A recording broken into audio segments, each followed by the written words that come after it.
Hi, this is Brian Simmons. Welcome to Module 16 of Interpersonal Communication, Difficult and Unusual Friendships. Over the past couple of modules, we've been talking about the academic research on friendships and how communication works in that particular context. Today, we take up the topic of difficult and unusual friendships, and here's what we mean by those two things. Difficult friendships are those friendships that are challenging for the people that are involved. So, for example, several of my students over the years have talked about having friends that are just draining toward them. They're drama filled. It seems like every day there's a crisis of some kind, and so to be a friend to that person is to be a roller coaster of sorts. Up and down, drama and calm, peace and upheaval.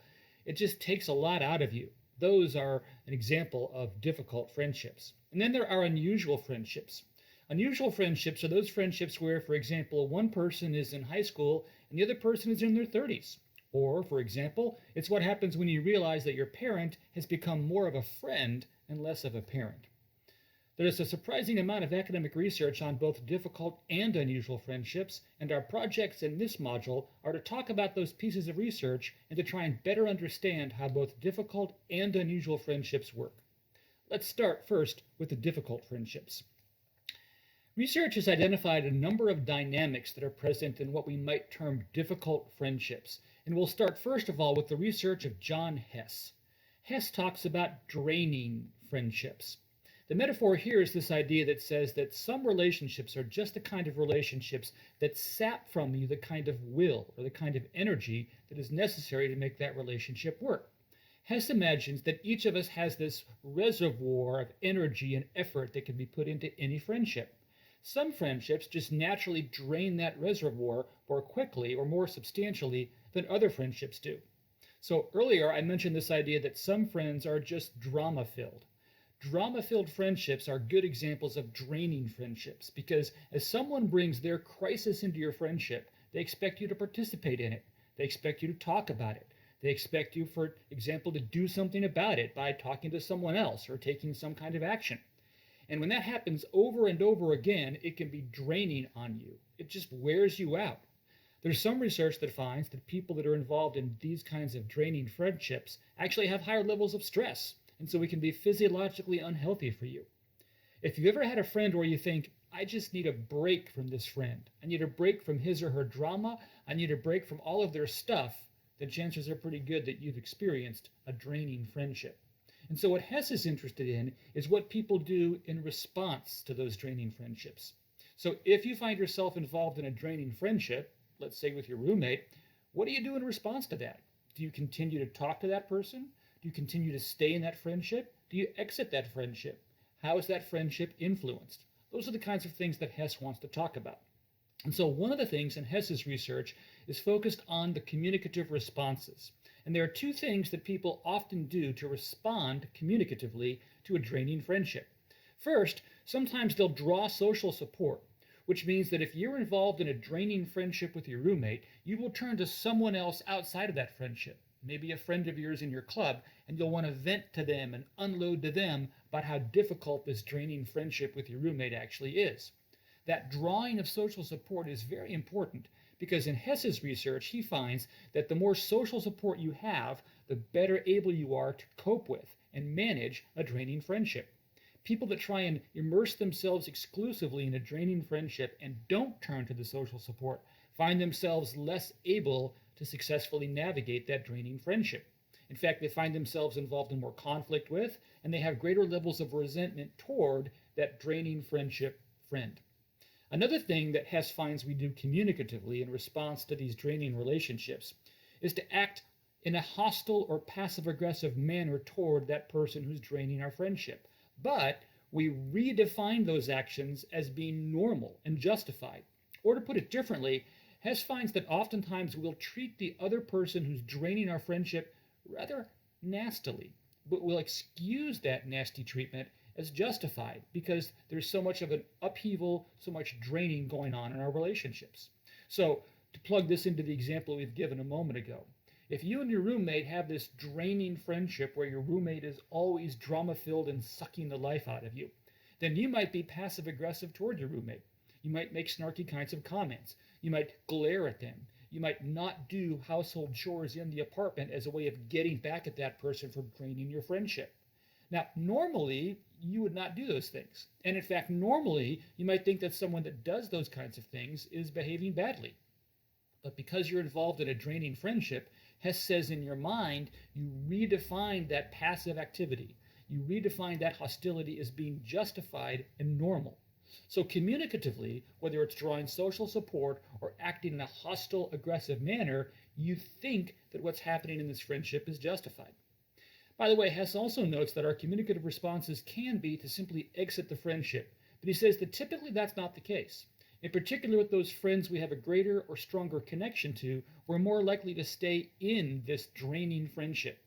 Regardless, it is a difficult friendship that requires a response of some particular kind.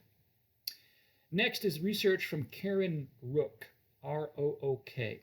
Rook talks about what are called friendship negatives. Rook is interested in how it is that whenever something negative happens into a friendship, we understand that negative event. You might recall that earlier we said that friendships are rather unique compared to other relationships in that they're relatively conflict-free, and that typically speaking we have a different set of expectations of our friends than we do of other people. And so what Rook is interested in is what happens when something negative occurs in that friendship. So let's just say that you've got a friend of yours that lets you down. Let's say that you were expecting that person to help you study for a big, huge test, but the friend wasn't around when you needed that help to study for the test. That's a negative in your friendship. And let's say the test is pretty important to you because you're trying to get good grades to go to graduate school. You needed to do well in this test, to do well in the class, and you feel like you needed your friend to help you attain those goals.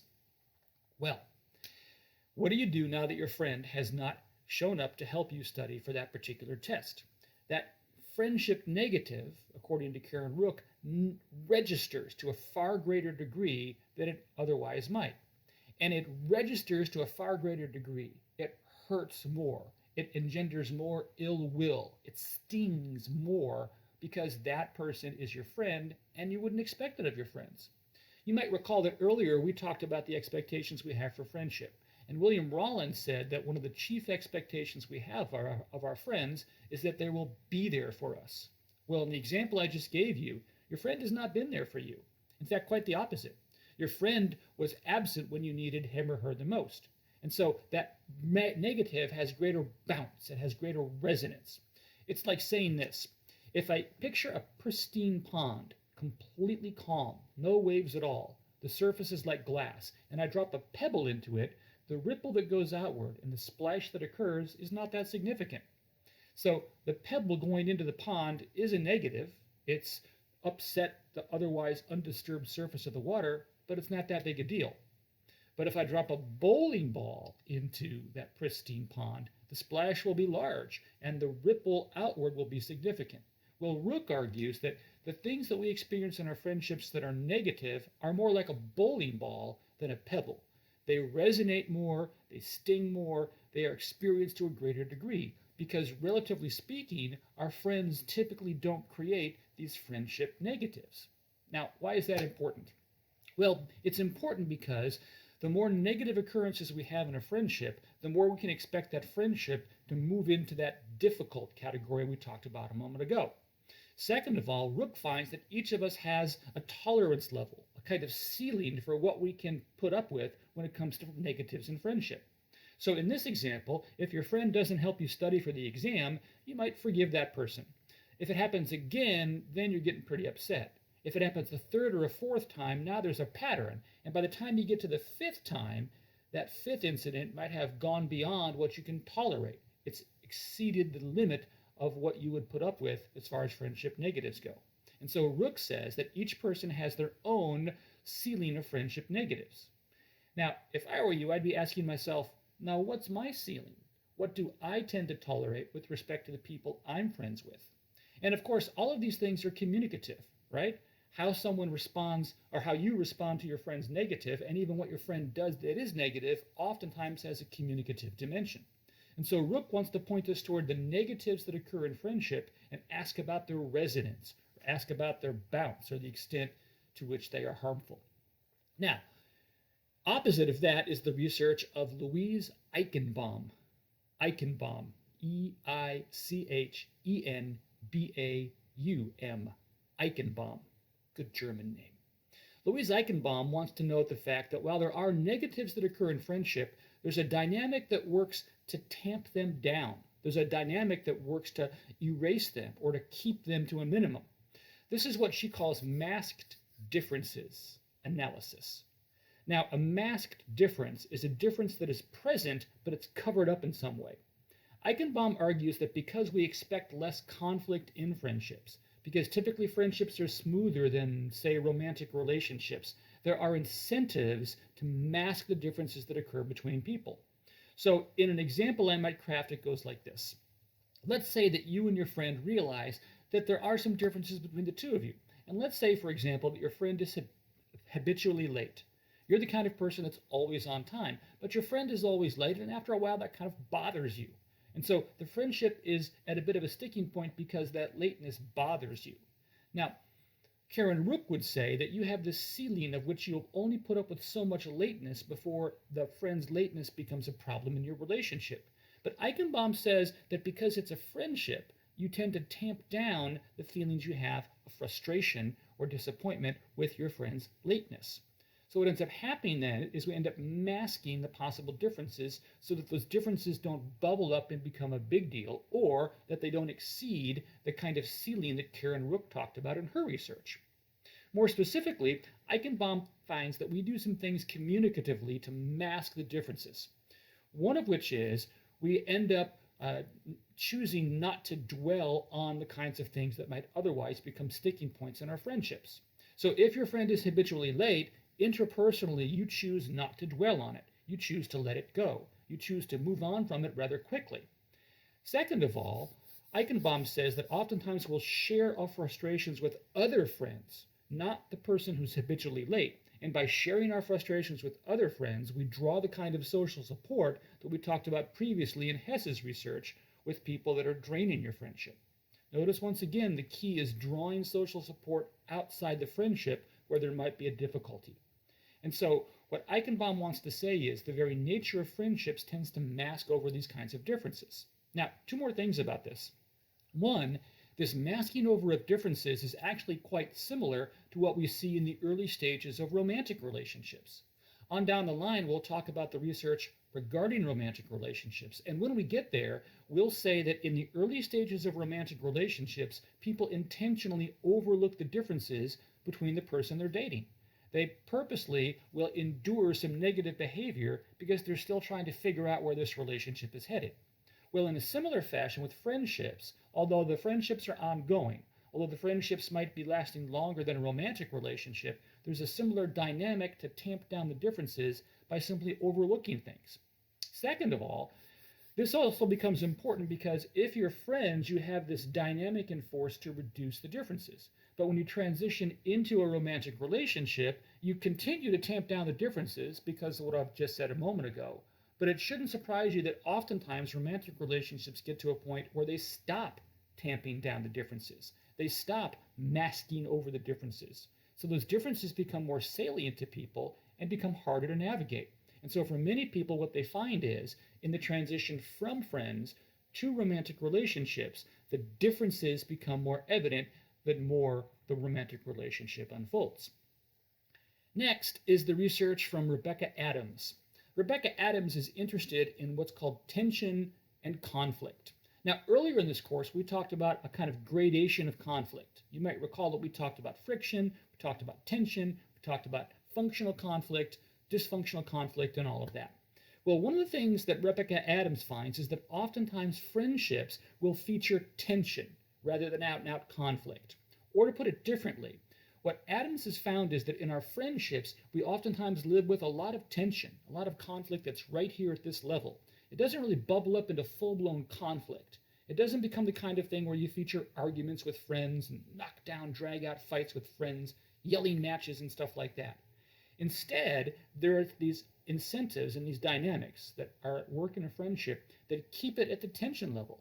So you're kind of miffed with your friend. You're frustrated by your friend. Your friend has let you down, but yet you bounce back from it more quickly. That's because the differences between the two of you stay at this lower level of tension and never go to the higher level of conflict. Now, what Rebecca Adams wants to say about this is rather important, because Adams will tell you that when you're friends, you have this kind of self-imposed ceiling that keeps the differences here at the tension level. But when you transition into a romantic relationship, that ceiling is removed. In particular, once you begin to move into the middle stages of a romantic relationship's development. And so what ends up happening then is, if you're friends with someone and transition that into a romantic relationship, the ceiling is present when you're friends, and so you have some tension with that person. But then you start dating them and the ceiling is removed. And now you bubble up into true conflict, which then plugs in to the research we talked about previously in this class regarding interpersonal conflict. And so Adams's research is helpful because it puts what's going on in friendships into a context that allows us to compare the friendship context with the romantic relationship context. On top of that, it also explains why for so many people their friendships are so rewarding. Because compared to family relationships, where there typically are higher levels of conflict, and compared to romantic relationships, which are less certain and fraught with greater unmet expectations and, frankly, often higher levels of conflict, our friendships become a kind of oasis in the midst of all that.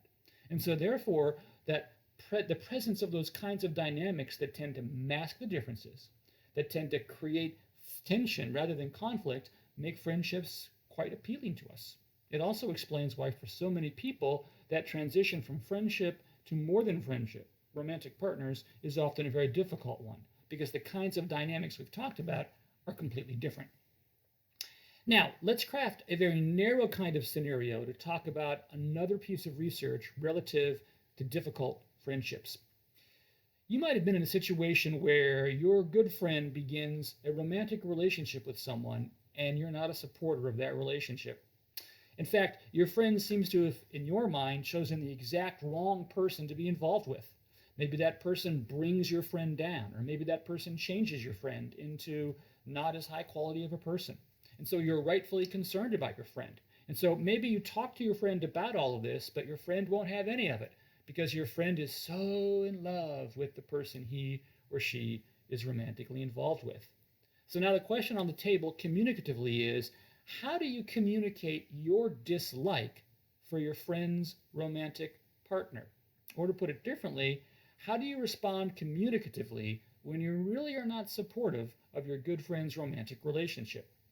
Well, Andy Merola, M-E-R-O-L-L-A, has studied this particular phenomenon. And one of the things that Merola finds is that this is a particularly salient part of the friendships of teenagers and emerging adults. Now, since most of my college students are in fact emerging adults, I talk about Merola's research, because you may well have found yourself in a situation where you're wondering, should I communicate my dislike? How do I communicate my dislike? Those are two pretty important questions, because Merola finds that oftentimes friends are stuck. On the one hand, they feel as if they should say something. After all, this is your good friend, and he or she might be harmed by this romantic relationship. But on the other hand, because we've talked about the rhetorical expectation of friends, about there not even be a hint of trust violation, and about how there's a really heavy emphasis on acceptance, not judgment, there are some real dynamics involved that might keep us from saying something contrary to the support of our friend who's dating this person who's, in our mind, not good for them. In Merola's research, about 6 out of 10 emerging adults find themselves in a situation where they end up saying something to their friend that communicates their dislike of the romantic partner. But what's interesting in Merola's research is this. Of those that actually do muster the courage to say something and share their dislike of the romantic partner, most of them say that there is typically a period of coldness in the friendship that follows that. Because of that, the other 40% that typically don't share that dislike are motivated out of fear of harming the relationship, not to say anything. Here's where it gets interesting. Merola finds that oftentimes when that romantic relationship ends, the friend who is in that relationship comes back and says to the friend who chose to say nothing, "Why didn't you say something?" Or to put it differently, Merola finds that when the relationship doesn't work out, the friend who is involved in the relationship wishes the communication had been different. Now, I find that interesting because it suggests that there is a real tension, a real dialectic between whether to say something or whether not to say something. Interestingly enough, in Merola's research, if you do want to say something to communicate your dislike of your friend's romantic partner, Merola suggests the best way to do that is by pointing to objective evidences. Objective evidences are the kinds of things that are not as easily dismissed. So, for example, if you see that your friend's romantic partner is belittling and entirely sarcastic and always cutting down your friend, you might be able to point to specific remarks that are made that anyone objectively would look at and say, that's belittling, that's inappropriate. So Merola's research finds that the sharing of this objective evidence is more likely to bring about a positivity in the response of the person who's involved in that relationship.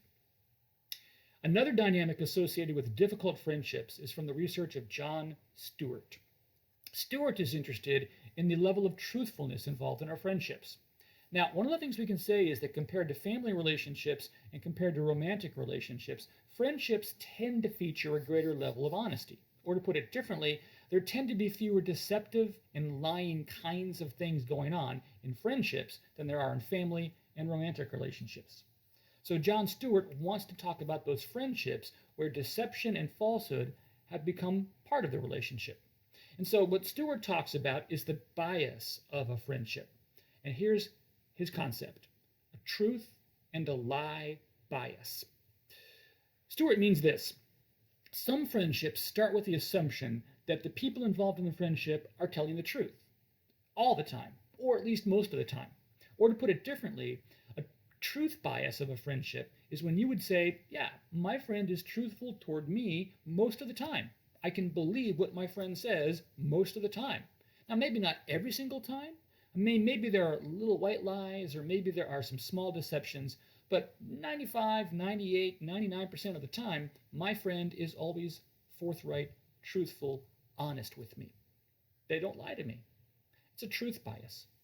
But Stewart says that ironically, there are some friendships that operate from the opposite. They operate from a lie bias. So, for example, you may have a friend that you've come to notice oftentimes fudges the truth, oftentimes leaves things out, oftentimes doesn't quite tell you everything that you thought should have been told, or they out and out lie to you, or they act in a deceptive kind of a manner. Now, later on in this class, we'll talk about the specific research on lying and deception. And when we get there, we'll talk more specifically about the communicative things that are bound up in those two things. But for now, just understand that a lie bias occurs in a friendship when you realize that a lot of what your friend says is not true. That oftentimes you have to ask yourself, is my friend telling the truth about this or not? Now, you may never confront your friend about it. You might just file it away and say, I don't know if I can believe that. And so what ends up happening is there's a skepticism on your part toward what your friend tells you. That is a lie bias. Now, those lies might not be significant. The deceptions might not be important. They might, in the grand scheme of things, in fact, amount to nothing, either to you or to the people or situations about which your friend has been deceptive. But either way, Jon Stewart would say, your friendship has a kind of lie bias to it because your default setting with that person is now, I'm not sure if I can believe that or not. Now, interestingly enough, Stewart says that you can have long, abiding, successful, quite satisfying friendships, even if they are a lie bias friendship. And there are a couple reasons for that. One of which is, unless we are directly hurt by those lies, then typically we allow the lies to continue. Second of all, most of the time we don't call people on the lies and deception. That is to say, we allow people to get by with it, and so therefore we continue to give them permission to lie to us. In other words, if we treat it as no big deal, there's no incentive for the person who's lying to us to change. And so the lie bias nature of the relationship continues on. Interestingly enough, compared to family relationships and compared to romantic relationships, there's actually less deception or less problem with deception. Or to put it differently, we tolerate more deception in our friendships than we do in our family or our romantic relationships. And we tolerate that greater level of deception in part because we can live with a lie bias. As long as we're not directly being hurt by it, we tend to let it ride. So at this point, I'd be asking myself, so do I have any friends with whom I think we've developed a lie bias to our relationship? Because if the answer to that is yes, then you can understand how that relationship and its lie bias might be different than the truth bias of a lot of other friendships. Now, let's say that you are part of a friendship where there is some deception. Enter William Wilmot. William Wilmot is interested in what he calls the spiral of deception. Wilmot is interested in how it is relationships move from a truth bias to a lie bias. And one of the things he says is this: very few people as friends start off from the beginning lying and deceiving someone from the get-go. Instead, what ends up happening is someone will tell a lie or be deceptive in a friendship, maybe a small one. When nothing happens, they're not called on it, it's accepted, they tell another one. And then pretty soon, like a spiral that gets larger and larger and larger, lies become a more common and prevalent part of a friendship. It's what Wilmot calls a spiral of deception. And so he says that in friendships in particular, there tends to be this spiral of deception. That spiral is only broken when the other friend will say, hold on, stop, you are lying, you need to stop it. And so for Wilmot, he finds that a spiral of deception is fairly common in friendships. It's less common in romantic relationships, because in romantic relationships, when we experience deception or lying, we're far more likely to say, wait, time out, you just lied to me, that needs to stop. Similarly, in a family context, we are more likely to try and call people on the lies or on the deception because of the danger of those lies and deception hurting the relationships of those in the family. But with friendships, as Jon Stewart says, we're more likely to come to a lie bias, and as William Wilmot says, we're more likely to get to that lie bias because of the spiraling out of control of the lies that occur in the relationship. Now, before we exit all of that, let me just say this. Neither Stewart nor Wilmot are saying that everybody lies in a friendship. What they're simply saying is that there are some people and there are some friendships where lying and deception becomes more common, a more prevalent part of that particular interaction pattern. Well, as you might imagine, there are all kinds of difficult friendships, and it's far beyond the scope of this class to talk about every single one of them. The research just shared hopefully provides a bit of an overview to what we know and how we study difficult friendships. But there are also what are called unusual friendships. Now, unusual friendships might strike you as a strange term for what we're about to talk about. So before we get to the unusual friendships, let's talk about the usual ones. Because by definition, the unusual ones are a bit out of the norm. They're unexpected. There's something different about them. So what are usual or normal friendships? Well, we know this. Most people tend to be friends with those that are about their same age or about the same place in life. Now, obviously, that's less true for the casual friends and the acquaintances we have. You might work with people that are much older or much younger than you. Fine, fair enough. But the key people in our life typically are almost the same age as we are. Not literally the same age, but within a discernible range. We also know that most of the people that we call our close friends are fairly similar to us. Earlier, we talked about how it is people prospect for friends, and they look for things like similarity. The notion of proximity is important. And so, therefore, usual friendships are those friendships where, for the most part, we're friends with people who share a lot in common with us.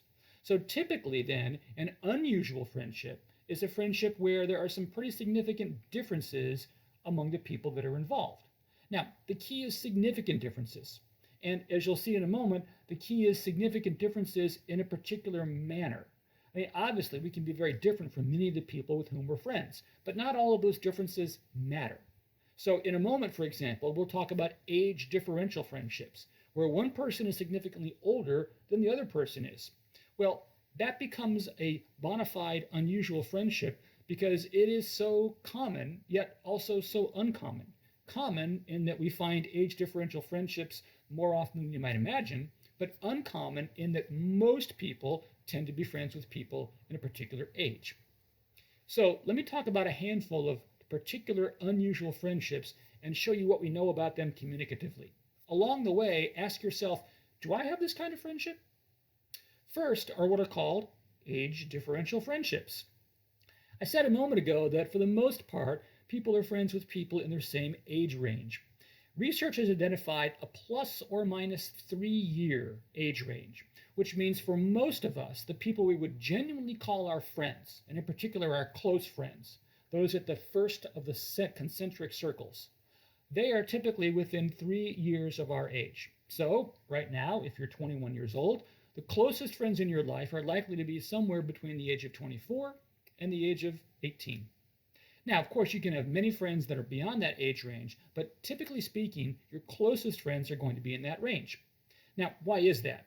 Well, typically that's because those are the people you tend to see the most often. Especially if you're an emerging adult and you're a college student, you're immersed in people that are more or less those ages. But we also know that as you move through the life cycle, you tend to move through that life cycle with people that are your same age. So I'm in my mid-50s, right? As I record this, I'm 55 years old. And it's true that a lot of the people I have as friends, at church for example, are more or less in my same age group. In fact, many churches will create Bible classes around different points in the life cycle. So the Bible class that I've been attending most recently is populated by other people that are more or less in their mid or early or late 50s. They're within 3 or so years of my age. So the life cycle has a lot to do with what likely becomes an age-similar friendship. On top of that, there's a lot of research that finds that we simply want to be around people that are our age because they share our concerns, because we feel comfortable with them, because we perceive we have a lot in common with them.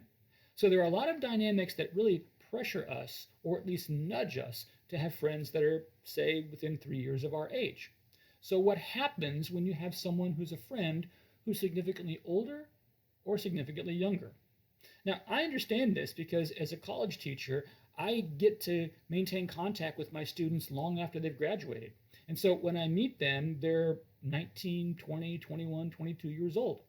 But 10 years after they've graduated, if I still keep in contact with them, I become friends with them. I have an unusual friendship. So what happens communicatively with people that find themselves involved in age differential friendships? Well, two things. One, there typically is a deference on the part of the younger person to the older person. So for example, if one of my former students and his wife are in town and they say, hey, let's get together, and I say, great, let's get together, they're likely to allow me to choose where to eat. Not just because I live in this town and know the restaurants, but because I'm older. And because the older person typically is in a position of greater power. And being in a position of greater power, it makes the younger person defer to them. On top of that, many of these age differential friendships occur in a context where one of them naturally has more power than the other. So in my case, as a college teacher, when I first meet my students, I have more power than they do. But when they graduate, even though we now are on equal terms as far as power goes, there's this deference on the part of my former students to me, and so I get to choose the restaurant. And I probably get to choose who pays, although I'll probably pick up the check. Interestingly enough, in terms of what people talk about, one of the things we find is that there's a general raising, there's a lifting up of the conversational topics. Or to put it differently, when the younger and older are together in a conversation, the topics of conversation tend to rise to the level of maturity or significance of the older person. Now, obviously, that vastly depends upon the maturity levels of the people that are involved. But as a general statement, this lifting up of conversational topic is important. Over the years, I've had a number of students that would say, man, I'm really glad to be out of high school because everybody in high school is so immature. In fact, I always got along really well with all my teachers in high school because I felt like I could talk to them and have a mature conversation. Well, that's exactly what we would expect. In an age differential friendship where a high school student becomes good friends with his or her teachers, it's because that lifting up of conversational topic. And so age differential friendships, while not necessarily common, are by no means uncommon. In fact, certain situations in life, like a college teacher, or like other educational settings, like church settings, lend themselves to age differential friendships. A second and perhaps more common kind of unusual friendship is what we call the parent-to-child, what we call a from parent-child to parent-friend transition. In other words, a parent-child role transitions into a parent-friend role. Or to put it very simply, it's when you realize that you're friends with your parents. I mean, they're still your parents. They're always your parents.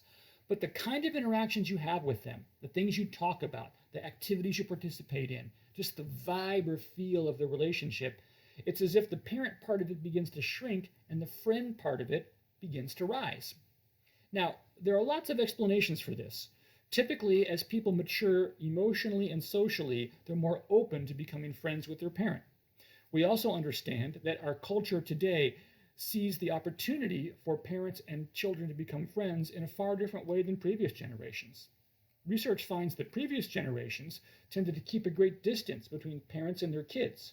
In more recent generations, we find that distance collapsed, and so it's more legitimate, it's more accepted for kids and their parents to become friends as the kids grow up. Obviously, certain kinds of relationships between parents and kids just create a relational culture that is open to this kind of a thing. Some of you might right now be thinking to yourself, man, I could never be friends with my parents. My dad is just not that way. Or my mom and I just butt heads all the time. I could never be her friend. Fair enough. Your relational culture is such that you're not open to this transition from parent-child to parent-friend. But many families are. Many relational cultures have been crafted that are open to that kind of a thing. We also know that sometimes as you move through the life cycle, you change your perspective on things. So for example, we know that oftentimes when females give birth, that they transition into a friendship with their mothers because now the female child and the female mom can share something in common, the experience of childbirth. And now that daughter is able to take the perspective of her mother because now the daughter is herself a mother. And so that changed perspective oftentimes creates a context where the daughter and the mother can actually become friends and less of parent and child. Finally, we also know that there are certain gender differences in all of this. We know, for example, that daughters are more likely to become friends with mothers than sons are with mothers. We also know that sons and fathers are less likely to become friends than are daughters and mothers. And so, for whatever reason, it seems as if the female portion, mothers and daughters, are more likely to make this transition than are the male son portions of things. Now, of course, every family is different. Every person is different. You, as a son, may be thinking to yourself right now, hey, I think I've transitioned into this friendship with my father. And fine, fair enough. We're always trying to balance idiosyncrasy and universality. But generally speaking, females seem better equipped to make this transition from child and parent to child and friend, right? To parent and friend. Now, one of the things we also know about this is that there's a certain point in the life cycle where this transition is more likely to take place. It's the emerging adult years. Or to put it differently, somewhere between age 18 and 30, that's when people tend to transition from seeing your parents as parents to seeing them as friends. That makes sense because the emerging adult years are the years when people are maturing to a much greater extent.